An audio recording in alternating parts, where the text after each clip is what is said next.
Pasar tradisional di Kota Palembang tidak mau ketinggalan zaman beradaptasi dengan teknologi. Pembayaran non-tunai mulai disediakan di sejumlah pasar tradisional di Palembang. Salah satunya terpantau di Pasar Tradisional Pasar Batu Telang Jambi, Kecamatan Sukarame, Palembang.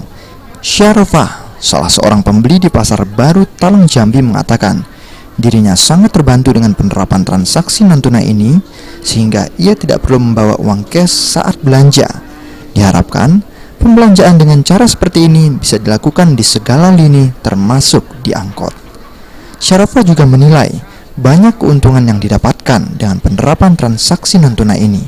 Bagi pedagang, diantaranya dapat mencegah kekurangan kembalian, dan bagi pembeli dapat mengurangi resiko kecopetan saat berbelanja.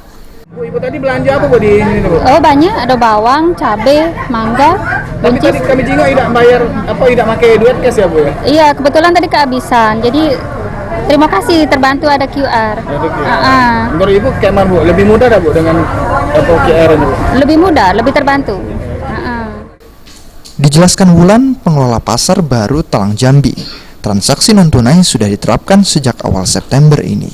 Pihaknya menerapkan transaksi dengan pembayaran QR yang langsung masuk ke rekening masing-masing pedagang.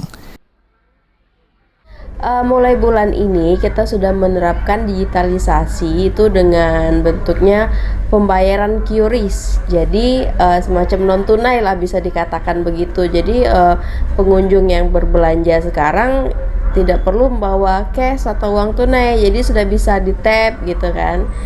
Di tap pakai QRIS itu bisa melalui m-banking, bisa pokoknya yang pembayaran non tunai sudah bisa kita terapkan di Pasar Baru Talang Jambi.